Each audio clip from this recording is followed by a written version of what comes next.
Hello, my name is Fisher2198. And I'm Sam Aiden TV. And we are part of the Dollars.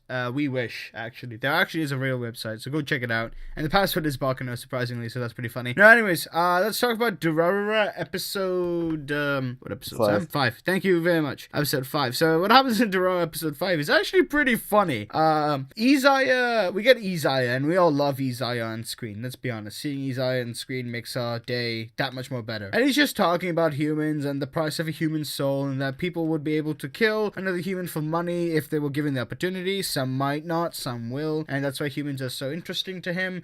And he's recording all this, and we think it's like a real camera, but our theory is that it's actually his phone. He's actually recording this on his phone, and we know this because in one scene, there's a scene where there's black bars. And where do you get black bars? Either on a shitty camera, which that wasn't the case, or a phone. So, yeah, it was the same aspect ratio you see on videos that are recorded from an iPhone that's held vertically. Yeah, those bastards. How dare he do that? I think he was just like pissing off people who were like watching that, like intentional. He's like, I gotta like this. And then Namie's watching this on her tablet. She just throws it away and she monologues about what humans really are. And we got introduced to this character named Chikage. That's his name. And Hat what ends up guy. happening? Huh? Just call him Hat Guy. Hey, Sam, we're professionals here, okay? We gotta know the names. Anyway, so we get introduced to a character named Chikage, and he's with some women. He's a lover of the women. He loves women. He treats them with respect. Never lays a hand on them. He believes that basically men should not ever hurt a woman, punch her, kick her, whatever. Never. So when a guy comes running on the street, he's a robber. He actually pushed on 3 women on the way, and what ends up happening is Chikage comes and he just puts his foot out, and the guy's face runs into his foot, and he just kind of beats him up. And the girl who got pushed down doesn't really know if she should be happy or scared about this character. So the police come, and then he legs it, and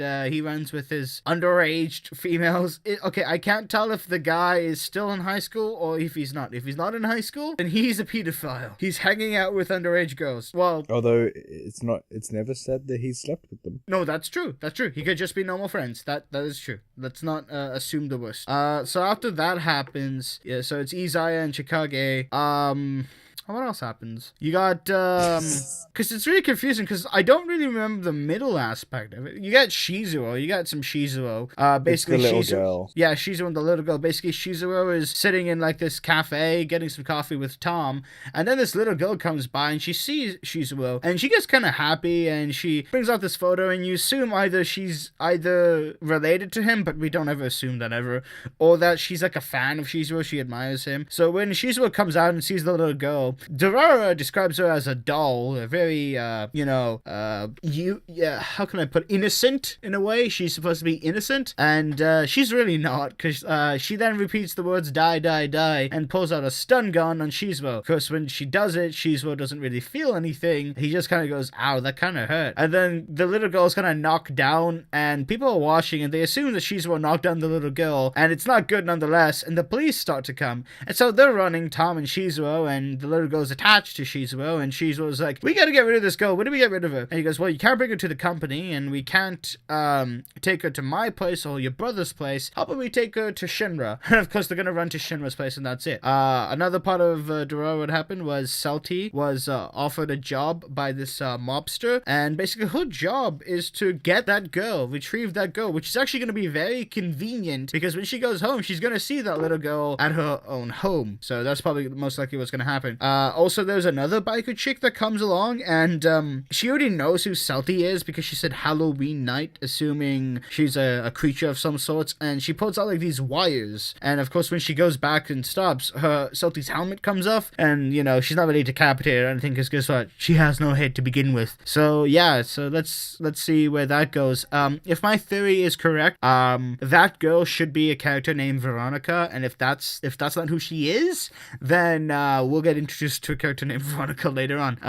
But yeah, so that happened. Anything else happened in this episode? Something you can remember off the oh yeah, Masao Mikita talked with Mikado, and he's basically saying, yeah, don't go out at night, because shit's about to happen. And it is, because Chikage, the bandage guy, actually is head of the Zebra gang, and he's like, yeah, we're gonna defeat all the dollars, but do not hurt women, because if you do, I will kill you myself. So yeah, his principles on what women are to him are very, very high. high in morale. Wait till he sees Senryu, and then holy crap, he's gonna regret it.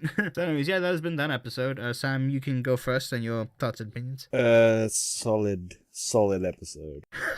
No, come on, give me more. I don't know, this is a really hard one to talk about because every episode it's like 20 different things going on and it's hard to pinpoint what you like. Yeah, because I liked seeing Izaya do something, even if it wasn't much. It was just walking around with an iPhone for like a minute, but it was still quite enjoyable. Yeah. I like the fact we were introduced like 3 new characters in one episode. Yep. The biker chick, small girl, and hat guy. Oh, technically the mobster, kind of. Yeah, well, I thought we'd saw the mobster before because he walked in on Shinra. Yeah, he walked in on Shinra. Yeah, that's true. I like seeing that the mobster didn't had the mobster already seen her without her head. Oh no, he's just very respectful. He's because he didn't even flinch. That was kind of cool. Yeah, he's like, yeah, you gotta take off your helmet indoors for respect. And when she does, his crew, one of the guys, is like, oh my god, it's a monster, and then he starts to beat him up, and he's like, don't call her that. That's disrespectful. That was awesome. What did you say you thought the little girl's name was? Oh, I don't know what the little girl's name was. I thought I knew who the blonde chick on the bike was. Oh, yeah, she is Verona. Oh, it's not Veronica. Dang it, it's Verona. No, I misheard you. I thought you said the little girl was Verona. So when I looked it up and it came with the biker chick, I got confused. Yeah, sorry, no. Okay, so her name's not Veronica. God dang it, it's actually Verona. It's Verona. Yeah. Yeah, and let's just say Verona plays quite a bit part in a certain someo's life. Sam, don't Google that. Okay, stop googling. I won't Google it. Okay, because I want it to be a surprise. Always, it's actually a really nice surprise what happens. So anyways, yeah, that's been our thoughts and opinions. I thought this was again, as Sam quoted previously, a solid episode. Solid. You got your anime references with your irregular magical high school and your samurai flamenco. That's what it was. Yeah. I know I recognized it. Yeah, because I remember a long time ago when Samurai Flamenco came out, I read the plot description, and the thing that caught my eye was from the creators of Durarara. I was like, oh, I gotta watch this. I actually didn't watch it, but yeah, I knew that it was from the creators of Durarara. So there you go. Watch Samurai Flamenco, guys. You might like it. Anyways, I have been Frazier2098. I've been Sam Eaton TV. And let us know in the comment section down below your thoughts and opinions of this episode. Also, your future predictions on what you think Durarara is gonna become later on in the future. Like this video if you like what you saw, and subscribe if you want to see more. See you in the next video, guys. Bye.